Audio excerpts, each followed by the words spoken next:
உலகத்தமிழ் ரசிகர்கள் அத்தனை பேருக்கும் என்னுடைய பணிவான வணக்கம். நான் உங்கள் செந்தில்குமார். இந்த பதிவில் நான் பார்க்க போகிறது, சூப்பர் ஸ்டார் ரஜினிகாந்த் அவர்கள் உடல் நலம் திடீர்னு பாதிக்கப்பட்டிருக்கு. அவர் ஏற்கனவே இந்த கூலி அப்படின்னு ஒரு திரைப்படம் நடித்து முடிச்சிட்டாரு. அதுக்கு அடுத்ததாக ஜெயிலர் 2 அப்படின்னு இந்த ஷூட்டிங் போயிட்டுருக்கு. இதுக்கு நடுவில் அண்மையில் வேல்பாரி அப்படின்ற அந்த புத்தக வெளியீட்டு விழா, அந்த வெளியீட்டு விழாவில் மிகப்பெரிய அளவில் மரியாதைக்குரிய அந்த எழுத்தாளர் சு வெங்கடேசன் அவரை பற்றி புகழ்ந்து பேசினார். வேல்பாரி படத்தை ரொம்ப எதிர்பார்க்கறதாக அவர் சொல்லியிருந்தார். ஆனால் வேல்பாரி படத்தில் அவர் நடிக்க போகிறார் அப்படின்ற தகவல்லாம் வெளியாகி இருந்தது. அது எதுவுமே உண்மை இல்லை அப்படின்ற மாதிரி மரியாதைக்குரிய சூப்பர் ஸ்டார் ரஜினிகாந்த் அவர்களே அந்த மேடையில் அந்த வேல்பாரி அந்த புத்தக அந்த சக்ஸஸ் மீட்டில் பேசியிருந்தார். 1,00,000 காப்பீஸ் விற்றுருக்கு. முதல் முறையாக தமிழ்நாட்டில் இப்படி ஒரு புத்தகம், இது பொன்னியின் செல்வன் புத்தகத்தை விட இந்த பிரதிகள் நிறைய விற்றுருக்கு அப்படின்னு பேசியிருந்தார். வேல்பாரி படத்தில் அவர் நடிக்க போகிறதுலன்னு சொல்லிட்டாரு. தனக்கு 75 வயசு ஆயிடுச்சு அப்படின்னு சொல்கிறாரு. வயசானவர் ஸ்லோ மோஷனில் நடந்து வர ஒரு ஹீரோ அப்படின்றத ஒரு இயக்குனர் விமர்சனம் பண்ணியிருந்ததை அவர் கிண்டலாக அதை அவருக்கு பதிலடி கொடுக்குற மாதிரி பேசியிருந்தார். இந்த சூழ்நிலையில் சூப்பர் ஸ்டார் ரஜினிகாந்த் அவர்களுடைய கூலி திரைப்படம் அடுத்த மாதம் ரிலீஸ் ஆக இருக்குது. இந்த சூழ்நிலையில் ரஜினிகாந்த் அவர்கள் உடல்நலம் கொஞ்சம் பாதிக்கப்பட்டிருக்கு. அவருக்கு ஏற்கனவே இதயத்தில் அறுவை சிகிச்சை பண்ணி அவருக்கு ஸ்டென்ட்டாக அது ஏதோ வச்சுருந்தாங்க அந்த இதயத்தில். அப்படி ஒரு விஷயம் பண்ணியிருந்தாங்க. ஏற்கனவே அவர் ஒரு முறை அந்த ராணா ஷூட்டிங்கில் உடல்நலம் பாதிக்கப்பட்டு அவர் கிட்னியெல்லாம் ஃபெயிலியர் ஆகிட்டு அப்புறம் சிங்கப்பூர், மலேசியா அப்படின்லாம் கொண்டு போயிட்டு பல கோடி ரூபா செலவு பண்ணி அவருக்கு உறுப்பு மாற்று அறுவை சிகிச்சை செய்து அவர் மிகப்பெரிய அளவில் காப்பாற்றி கொண்டு வந்தாங்கன்றதை பற்றி அவர் இந்த தேர்தலில் நான் அரசியலுக்கு வரப்போகிறேன்னு சொல்லிட்டு இருந்த சமயத்தில் கொரோனா பிரச்சனை, எனக்கு ஏற்கனவே கிட்னி ஆப்ரேஷன்லாம் பண்ணியிருக்கு, ஸோ நான் மாத்திரைலாம் எடுத்துக்கிட்டு இருக்கேன், கொரோனா இன்ஜெக்ஷன்லாம் தொற்று ஏற்பட்டு இன்ஜெக்ஷன் போட்டால் அது ரியாக்ஷன் வேறு மாதிரி ஆகிடும், உயிருக்கே ஆபத்தாகிடும், என்னை நம்பி இருக்கிற தொண்டர்களையும் நான் கஷ்டத்தில் மாட்ட விரும்பலை அப்படின்ற மாதிரி ஒரு திமுக மேட்டருக்கு பயந்து ஒரு காரணத்தை சொல்லிட்டு ஓடி போயிட்டார். அது சொன்னது அத்தனையும் ஃபேக். அவருக்கு ஆப்ரேஷன் பண்ணது அதெல்லாம் வெளிப்படையாக அவங்க முதல்ல சொன்னதே இல்லை. ஆனால் இந்த மாதிரி ஒரு காரணத்தை காட்டிட்டு ஓடி போயிட்டார். ஓகேவா? அப்போ ரசிகர்கள் ஏமாற்றம் அடைஞ்சிட்டாங்க. அது அவர் ஒரு காரணம் தேடினார். அதுக்கப்புறம் அவர் அரசியலும் இல்லை, சினிமாவில் மட்டும் நடிச்சுக்கிட்டே இருக்கார். ஒட்டுமொத்தமாக அவர் குத்தகைக்கு சன் பிக்சரை அவர் எடுத்துக்கிட்டாங்க. ஓகேவா? அப்போ திமுகவுடைய கொத்தடிமையாக ரஜினிகாந்த் அவர்கள் மாறிட்டார். இருந்தாலும் நட்பு ரீதியில் யார் யார் மிரட்டுறாரு, போகிறவரெல்லாம் மிரட்டி எனக்கு கொஞ்சம் பேசுங்க, எனக்காக கொஞ்சம் பேசுங்கன்னும் போது எல்லாரையும் பாராட்டி பேசுகிறது ரஜினிகாந்த் அவருடைய வழக்கமாயிடுச்சு. அவர் ரசிகர்களை ஏமாத்தல, தன்னைத்தானே தன் சுயநலத்துக்காக தன்னை ஏமாற்றிக்கிட்டார். ஆரம்ப கட்டத்தில் ரஜினிகாந்த் அவர்கள் நல்லவர் தான். அவர் நிறைய நல்ல செய்யணும்னு நினச்சவர் தான், இல்லை நம்ம சொல்லலை. ஆனால் அவர் ஒரு சூழ்நிலை கைதியாக அதுக்கப்புறம் அவர் மாறிட்டார். அவர் ஒட்டுமொத்தமாக அவங்க மனைவி அவரை ஹேண்டில் பண்ணுறாங்க. அவங்கள மீறி அவர்களால் எதுவும் செய்ய முடியல.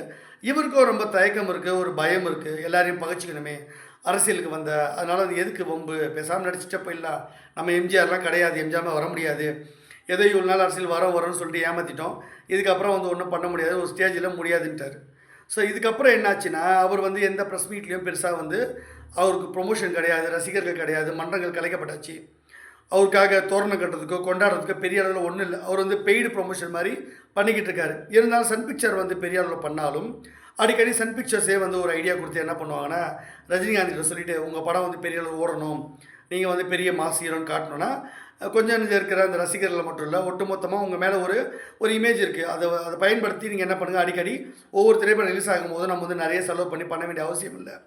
விளம்பரத்துக்கு உங்களுக்கு உடம்பு சரியில்லைன்னு சொன்னால் எல்லா பத்திரிகைகள், ஊடகங்கள், தொலைக்காட்சிகள், சமூக ஊடகங்களில் உங்களுக்கு உடம்பு சரியில்லை எழுதுவாங்க. அதோடு மட்டும் எழுதாமல் நீங்கள் அடுத்த படம் இந்த படம் நடிக்கிறீங்க, அந்த படம் நடிக்கிறீங்கன்னு எழுதிடுவாங்க. அதனால் நீங்கள் அந்த மாதிரி நீங்கள் பண்ணிவிடுங்க அப்படின்ற மாதிரி அவங்க சொல்லிட்டாங்க. அதனால் ரஜினிகாந்த் அவர் என்ன பண்ணிட்டாரு, ஸோ ஒவ்வொரு முறையும் ஒரு திரைப்படம் நடித்து வெளியேறுவோம். நீங்கள் நல்லா நோட் பண்ணி பாருங்கள், நான் சொல்கிறது உண்மையாக போய் எப்படி செக் பண்ணிக்கோங்க. ஒவ்வொரு திரைப்படம் ரிலீஸ் ஆகும் போதும் அவர் என்ன பண்ணுவார்னா, இதுக்கு முன்னாடிலாம் அவர் அரசியலுக்கு வர்றதுக்கு முன்னாடி அரசியல் வருவேன்னு சொல்லிட்டு ஏதாவது சர்ச்சைக்குரிய விஷயத்தை பேசுவார். பெரிய அளவில் அது சர்ச்சையாகிடும். அது பெரிய பிரபலங்கள் பேசுவாங்க. அதன் மூலமாக ரஜினிகாந்த் அவர்கள் பேசு பொருளாகிடுவார். அந்த திரைப்படமும் ரிலீஸ் ஆகும், மக்கள் மத்தியில் ஏகோபித்த வரவேற்பை பெறும். அதாவது படையப்பா படத்தில் வரும்போது ஜெயலலிதா ஒரு மாதிரி பேசுவார். படையப்பா நீலாம்பரி கேட்ட ஜெயலலிதா மாதிரி வச்சுருந்தோடனே அந்த படம் சர்ச்சைக்குரிய பேசி வந்தோடனே அவங்களுக்குள்ள மோதல்னு அந்த படையப்பா படம் வரும்போது அது எல்லாமே ஜெயலலிதாவே பார்த்தாங்க. நீலாம்பரியாக ரமேஷ்னை பார்க்காம அது ஜெயலலிதா மாதிரியே பார்த்தாங்க. பாஷா படம் வரும்போது வெடிகுண்டு கலாச்சாரம் சொன்னார், ஜெயலலிதா திட்டினார். அந்த சூழ்நிலையில் வந்து பெரிய அளவில் இவங்களுக்குள்ள மோதல்னும் போது ஜெயலலிதாவுக்கு இருக்கக்கூடிய பாதுகாப்பு மாதிரியே பாஷா திரைப்படத்தில் பாதுகாப்புக்கு எஸ்காட்லாம் பிளாக் கேட்ஸ்லாம் வருவாங்க. இதெல்லாம் பேசப்பட்டது. இப்படி ஒவ்வொரு திரைப்படத்துலையும் இதே மாதிரி பேசிட்டே வருவார். திமுக அதை விமர்சனம் பண்ணுவார். சின்னதாக பண்ணுவார். மேக்ஸிமம் அண்ணா திமுக அவர் வந்து பொம்பளைங்கிட்ட சண்டை போடுவார். ஆம்பளைங்கிட்ட சண்டை போடுற அளவுக்கு தைரியம் ரஜினி சாருக்கு அவ்வளோ இல்லை. ஆனால் ஒரு முறை இப்படி பேசி வாங்கி கட்டிக்கிட்டார்.